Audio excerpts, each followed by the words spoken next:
Alstom, c'est une entreprise très importante qui avait donné finalement son indépendance énergétique et nucléaire à la France. Il y a quand même eu une faille, un défaut au moment de cette vente. La question que ça pose, c'est de savoir effectivement quels étaient les intérêts que M. Macron avait en tête lorsqu'il a examiné ce dossier.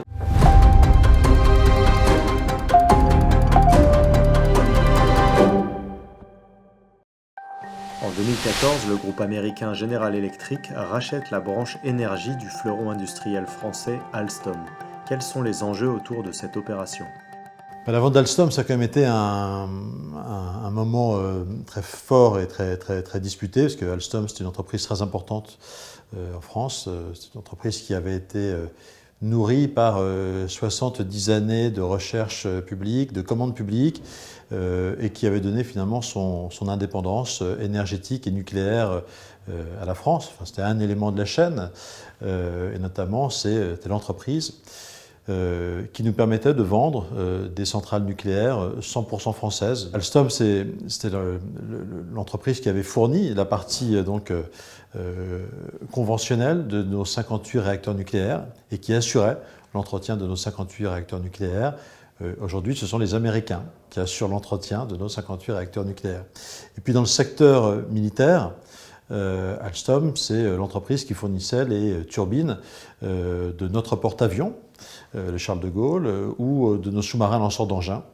Et désormais, si demain nous faisons un nouveau porte-avions, eh bien, ces turbines seront fournies par les Américains. Voilà. Donc en termes d'indépendance nationale, c'est une perte évidemment considérable, énergétique, économique, militaire. Ce qu'il faut bien avoir à l'esprit, c'est que Alstom était certes une entreprise privée, qui est détenue par des acteurs privés, mais la loi en France, depuis 1966, donne le pouvoir à l'État de donner son feu vert ou, le cas échéant, un feu rouge, lorsque l'entreprise qui est en jeu, qui est vendue, est une entreprise considérée comme stratégique. C'est pas totalement ringard comme idée, puisque tous les grands pays le font. Quand je dis tous les grands pays, c'est évidemment pas que la Russie et la Chine, c'est aussi les États-Unis, qui sont d'ailleurs la plus grosse économie de marché, qui est celle qui a le dispositif le plus abouti. Les États-Unis ont un droit de regard pour savoir qui rachète leurs entreprises dès lors qu'elles ont un caractère stratégique. Et d'ailleurs, en 2019, l'Union européenne elle-même, pourtant si soucieuse longtemps d'être ouverte à tout vent, a demandé aux États d'être beaucoup plus précautionneux sur la vente de leurs entreprises stratégiques. Donc on voit bien qu'en France, il y a quand même eu une faille, un défaut au moment de cette vente. Dans quel contexte Alstom a cédé sa branche énergie à General Electric ? Alstom était une entreprise sous enquête américaine et sous la menace d'une amende. Alstom était poursuivi par les autorités de poursuite américaines, la justice américaine. Il ne faut jamais oublier de préciser qu'en réalité c'est le gouvernement américain, c'est le Department of Justice, donc il s'agit bien du ministre de la Justice qui tient le rôle du procureur et donc qui poursuivait Alstom pour des actes de corruption dans un certain nombre de marchés. Et les Américains n'hésitent pas à faire un usage extraterritorial de leurs droits. Et donc évidemment, c'était une épée de Damoclès extrêmement lourde pour l'entreprise et pour son dirigeant Patrick Kron. La menace de cette amende d'1 milliard, alors annoncée à 1 milliard, qui s'est soldée finalement à 772 millions d'euros, pesait quand même extrêmement lourd pour l'entreprise, puisque la trésorerie d'Alstom à ce moment-là était environ de 1,5 milliard, avec un cash flow négatif, c'est-à-dire qu'elle s'amenuisait.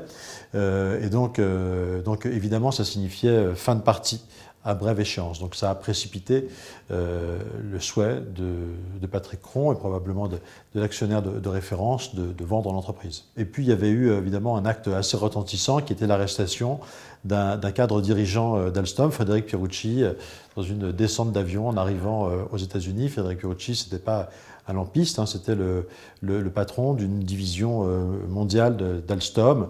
Et donc évidemment, l'étau se resserrait autour des dirigeants. La France aurait-elle pu agir différemment pour préserver ses intérêts stratégiques avant cette opération de rachat ?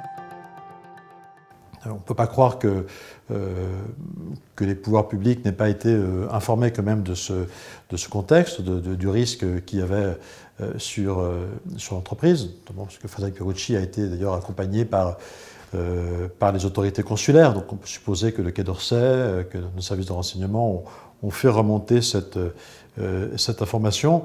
Je pense qu'en réalité, la décision de vendre Alstom était de toute façon déjà prise. Je pense qu'elle n'est pas prise dans les bonnes conditions. Les conditions prévues par la loi, c'est que c'est au ministre de l'économie de donner ce feu vert. C'est au ministre et à personne d'autre. Et de le faire uniquement après avoir mesuré tout ce qui étaient les conséquences, les enjeux d'une telle prise de contrôle par un investisseur étranger. Je pense qu'en réalité, le ministre de l'économie, Arnaud Montebourg, a été court-circuité à l'époque.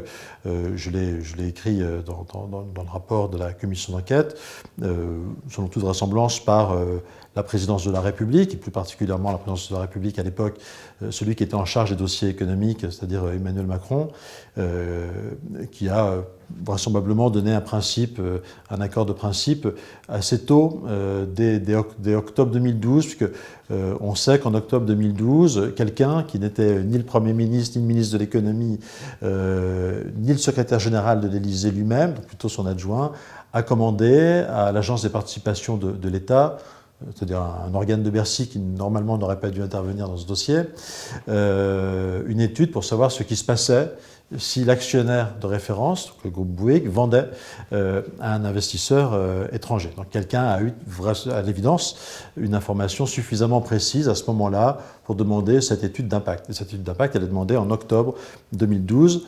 La vente ne sera découverte officiellement par les pouvoirs publics qu'en 2014, c'est-à-dire un an et demi plus tard. Donc on aurait pu, pendant cette année et demie, effectivement, construire un autre scénario. C'est le patron de l'APE, David Azema, qui a passé cette commande. Tout le monde sait qu'il était à ce moment-là un interlocuteur privilégié du secrétaire général adjoint de l'Élysée, Emmanuel Macron. David Azema, interrogé sous serment dans la commission d'enquête, n'a pas été en mesure de dire qui lui avait passé cette commande.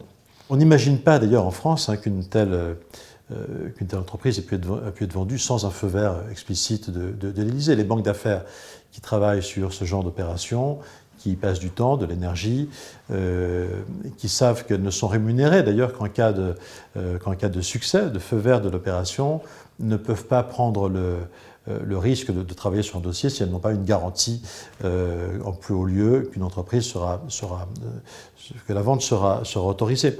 Ce qui est certain, c'est que Patrick Cron, d'ailleurs, a menti au ministre Montebourg. Lorsque Montebourg, d'un retour de voyage aux États-Unis, où il apprend par Clara Guémard, la présidente de GE France, que GE a l'intention de s'intéresser à cette opération, je crois qu'on est en janvier 2014 de mémoire, Montebourg, dès son retour en France, convoque le patron de Cron en lui disant « C'est quoi cette histoire? J'espère que vous ne voulez pas vendre. Je ne vous laisserai pas vendre. » Et le patron d'Alstom, Patrick Cron, dit au ministre « Non, monsieur le ministre, il n'en est pas question. » Personne ne peut imaginer monsieur Cron mentant de manière aussi éhontée au ministre de l'économie, dont il savait pertinemment en droit qu'il avait besoin de sa signature, de son autorisation pour vendre. Donc il ne pouvait se moquer de lui à ce point que parce qu'il avait une assurance en plus haut lieu. Quelle a été l'implication d'Emmanuel Macron dans cette affaire ? Bon, on a évidemment un certain nombre de questions qui se posent sur le rôle personnel joué par Emmanuel Macron à cette époque à la présidence de la République. Il arrive assez directement de la banque Rothschild. Il est le contact privilégié des banques d'affaires qui ont un certain nombre d'opérations à proposer, à initier. Il faut savoir que la plupart des deals industriels ne sont pas imaginés par les entreprises elles-mêmes, mais qu'elles délèguent ce rôle de construction, d'identification des cibles de leurs acquisitions à des banques d'affaires. Il a été écrit par des journalistes qui ont enquêté que tout au long des discussions, des anciens de Rothschild alimentait Emmanuel Macron en notes. Bon, c'est évidemment plus que plausible. D'ailleurs, c'est intéressant de voir qu'à cette époque, on a tout un tas de ventes qui sont imaginées. Ça reste, de manière la plus objective qui soit, l'âge d'or des opérations de fusion-acquisition dans notre pays, puisqu'en 4 ans, on a 4 grandes ventes d'entreprises stratégiques qui sont organisées, qui sont finalisées. Vous avez la vente d'Alstom Power à General Electric, vous avez la vente de Technip, qui est un géant du parapétrolier, qui est vendu à un Américain, FMC. Alstom, c'est 12,5 milliards, FMC, c'est 9 milliards. Vous avez la vente d'Alcatel, qui était vraiment notre géant des réseaux télécoms, donc une entreprise extrêmement précieuse, là encore en termes d'indépendance, de savoir-faire, notamment à l'époque où les communications ont pris autant d'importance, entreprise qui est vendue pour 15 milliards. Vous avez l'entreprise Lafarge, cimentier, qui est vendue au Suisse Holcim pour 19 milliards. 3 au moins de manière certaine, la quatrième de manière un peu moins certaine, mais relevait du champ des autorisations. Et donc aucune de ces ventes ne pouvait se faire sans la signature de l'État. Autant de ventes en 2 ans, évidemment, interroge. C'est aussi à cette époque que DF, par exemple, que l'État ouvre ses premières interrogations sur l'avenir d'EDF. Faut-il démanteler EDF? Faut-il organiser différemment les actifs? Donc voilà, à tout le moins, Emmanuel Macron a gardé très actifs ses réflexes de banquier d'affaires et on a le droit de s'interroger sur effectivement l'initiative de toutes ces opérations. À qui profitent de telles opérations de rachat ? Ceux qui ont le plus intérêt, c'est à l'évidence ceux qui réalisent ces ventes. Dans de telles ventes, les honoraires payés sont absolument colossaux. Sur la vente d'Alstom Power à General Electric, j'ai réussi à avoir les chiffres. Alors Alstom a déclaré 300 millions d'euros d'honoraires. Il paraît que c'était un arrondi, qu'en réalité, ça n'était que 260 millions. J'ai demandé à Patrick Cron s'il avait une idée de ce que GE, l'autre partie, avait déboursé de son côté. Il m'a dit sans doute beaucoup plus. Donc, imaginons que ce soit la même somme, ça veut dire qu'on est au minimum sur 500 millions d'euros déboursés pour finaliser ce deal. Quand vous imaginez donc que ces 500 millions d'euros, c'était sur un deal à 12 milliards, que vous avez ensuite à 15 milliards, un deal à 19 milliards, un deal à 9 milliards, vous imaginez l'espèce de ruissellement et l'euphorie sur la place de Paris. On comprend pourquoi Emmanuel Macron a été, pour certains, le Mozart de la finance. Les banquiers d'affaires, dans cette affaire, sont aux premières loges et à l'occasion de ces ventes, il y a un mélange des genres, je dirais, en amont. D'où viennent ces inspirations, ces idées de vente, ces intérêts, quel intérêt sert-on? En tout cas, pas ceux des salariés. Il faut ça vaut aussi quand même qu'on le rappelle. Hein. Sur la vente d'Alstom, General Electric proposait de créer 1000 emplois. C'était évidemment répété matin, midi et soir dans les éléments de communication proposés par les agences de com économiques. La réalité, c'est qu'il n'y a pas eu 1000 emplois créés. Il y en a eu à peu près, alors nous parlons, un peu plus de 4000 détruits par General Electric dans les anciens salariés d'Alstom. Les gagnants, c'est évidemment tous ceux qui ont fait ces ventes. Et c'est vrai que j'ai eu la surprise, un mois, je crois, après avoir rendu notre rapport, de découvrir dans la liste des donateurs de la campagne d'Emmanuel Macron, révélée par ce qu'on a appelé les Macron Leaks, dans les donateurs ou les organisateurs de dîners de levée de fonds, qu'on retrouvait un certain nombre de gens qui avaient été très directement intéressés, c'est-à-dire qui avaient gagné de l'argent à l'occasion de ces ventes. Là aussi, on a un mélange des genres qui est pour le moins dérangeant. Je trouve extrêmement troublant qu'on puisse établir des connexions entre des gens qui ont bénéficié de cette vente et grâce à la signature, une fois encore, du ministre de l'économie, et le fait que ces personnes aient pu jouer un rôle dans le financement de sa campagne, soit en tant qu'organisateur de dîners de levée de fonds, soit en tant que directement donateur. Ce qui m'a amené d'ailleurs à faire un signalement auprès du parquet de Paris. Emmanuel Macron a-t-il failli à défendre l'intérêt national dans l'affaire Alstom ? La défense de l'intérêt national, qui est de la responsabilité du ministre de l'économie, n'a pas été assumée normalement. C'est-à-dire que cette vente n'a pas été autorisé au terme d'un examen très approfondi de ce que seraient les conséquences, une fois encore, en termes de capacité économique pour la France, à vendre des centrales demain, à entretenir nos propres centrales et sur le plan de notre autonomie militaire. Donc l'intérêt national n'a pas été totalement défendu dans cette affaire, sinon je pense d'ailleurs qu'on n'aurait pas laissé vendre l'entreprise dans ces conditions-là. La question que ça pose, c'est de savoir effectivement quels étaient les intérêts que M. Macron avait en tête lorsqu'il a défendu lorsqu'il a examiné ce dossier, lorsqu'il a poussé la roue. On a un témoignage assez édifiant de la façon dont s'est faite l'ultime réunion d'arbitrage à l'Élysée, dans le Salon Vert, où on a un Premier ministre qui ne dit rien, un président de la République qui ne dit rien, le Premier ministre Manuel Valls qui ne dit rien, le président de la République François Hollande qui ne dit rien, et celui qui semble le plus actif autour de la table, c'est le secrétaire général adjoint de l'Élysée, Emmanuel Macron, qui dit on n'est pas au Venezuela, il faut laisser faire les chefs d'entreprise. Donc c'est lui qui semble vraiment pousser à la roue de cette vente.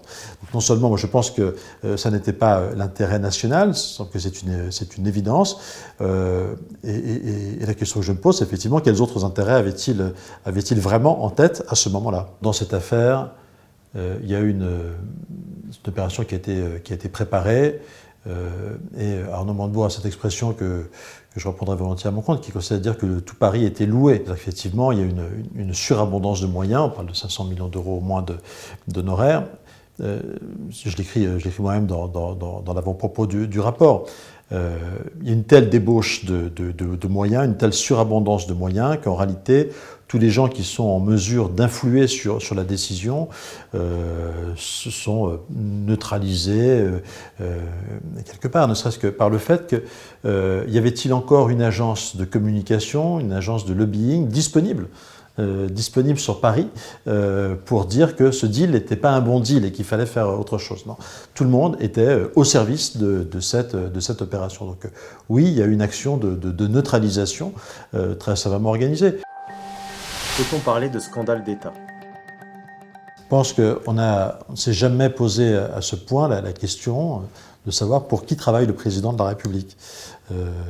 Bien sûr, le président de la République doit avoir des liens avec les entrepreneurs, avec les investisseurs. C'est même une nécessité absolue. Moi, je suis même nostalgique de l'époque où Georges Pompidou, chaque semaine, avait à sa table des tas d'entrepreneurs. Mais lui, c'était des entrepreneurs français en général qu'il invitait pour savoir comment il pouvait les aider à adapter l'économie française, à ce que l'État soit vraiment au service de nos entreprises. Le président de la République actuel semble, de manière systématique, préférer les investisseurs étrangers aux entrepreneurs français, ce qui est un peu gênant.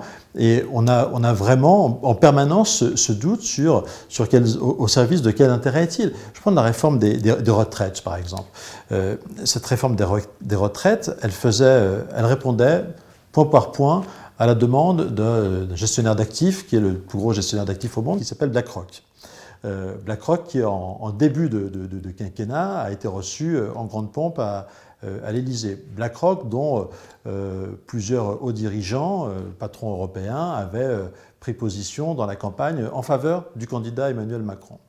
Eh bien, quand vous regardez la réforme des retraites, qu'est-ce qu'elle fait finalement ? Elle crée un gigantesque marché pour des retraites privées telles que BlackRock sait les gérer. C'est le modèle de collecte de fonds sur lequel est construit l'entreprise BlackRock. Et le passage dans ce système tel que voulu par BlackRock, il avait une conséquence. Une conséquence, c'était qu'en fait, on sortait les très hauts revenus du régime de retraite, sauf que pendant quelques dizaines d'années, il allait falloir continuer à payer des retraites de ces anciens hauts revenus, et qu'ils n'étaient plus là, les générations d'emplacement n'étaient plus là pour cotiser. Tout ça faisait au total un déficit de 60 milliards d'euros. Donc pour faire plaisir, en résumant, pour faire plaisir à BlackRock, on créait un changement de régime qui faisait un trou de 60 milliards d'euros que les Français, vous et moi, allions devoir payer dans le système universel. C'est quand même totalement aberrant de pouvoir imaginer de telles réformes. Ce n'est évidemment pas l'intérêt des Français qui était défendu dans cette affaire. Donc on est quand même dans un système extrêmement étrange, où ceux qui sont censés défendre les intérêts publics l'intérêt national, les intérêts des Français semblent avoir en tête d'autres intérêts, les intérêts privés. Comment résumeriez-vous la politique d'Emmanuel Macron en matière de souveraineté industrielle ? Emmanuel Macron est connu pour être capable de dire une chose et son contraire. Je pense que les Français ont au moins compris ça. Et donc, en tout cas, son bilan le plus objectif, c'est quand même une perte totale de souveraineté du pays dans un certain nombre de secteurs clés. Enfin, comment prétendre demain être une start-up nation si, en réalité, nous ne maîtrisons plus nos réseaux de communication, si nos data centers sont systématiquement hébergés aux États-Unis ou par des entreprises américaines sur le sol français. Enfin, donc on a eu un renoncement total pendant 4 ans. La crise du Covid a fait prendre conscience des limites de ce discours. Le discours de la Macronie, c'était les investisseurs n'ont pas de passeport. D'ailleurs, pas que la Macronie, c'était aussi le discours à la mode à Bruxelles, où on vous disait à la Commission européenne, nous on laisse tous les acteurs intervenir sur le marché européen. Pour nous, on ne regarde pas leur passeport. Voilà.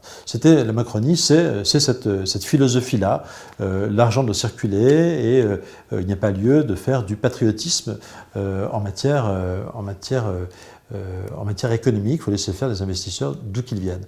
Bon, on était le seul pays au monde où des dirigeants osent raconter ce genre de bobards.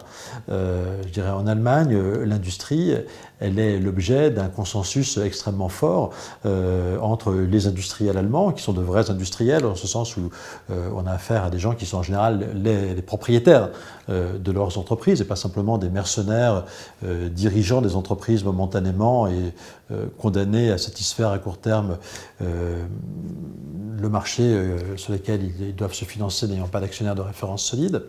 Les Allemands n'agissent pas comme ça, les Chinois et les Russes n'en parlons pas, les Américains n'agissent pas comme ça, ils ont une culture extrêmement forte pour identifier qui investit chez eux. Et eux, ils ont inventé quelque chose de très fort, c'est de dire, écoutez, si vous voulez investir, ok, vous êtes investisseur, mais vous ne dirigez pas la boîte. On vous impose un conseil d'administration local. Il n'y a qu'en France, et dans la France d'Emmanuel Macron, qu'on a fait si peu preuve de patriotisme économique. Emmanuel Macron, dans cette vision du monde ouvert, a désormais 15-20 ans de retard. Enfin, plus personne dans la planète ne conçoit la mondialisation comme ça. On sait désormais que la mondialisation, elle a fait des heureux. Oui, mais que ces heureux se trouvent plutôt en Chine, dans l'Asie du Sud-Est, un peu en Afrique, dans des pays qui ont bénéficié de cette mondialisation, mais que chez nous, elle a fait des ravages, parce que la concurrence que nous livrent un certain nombre d'acteurs chinois, par exemple, mais pas seulement, qui ont les moyens de nous livrer une concurrence déloyale sur le plan fiscal, sur le plan environnemental ou sur le plan social, évidemment, mais cette concurrence, elle est forcément déloyale. Et donc, on a besoin plus que jamais que des pouvoirs publics fassent corps pour défendre, pour protéger l'intérêt national, qui est d'abord celui de nos entreprises.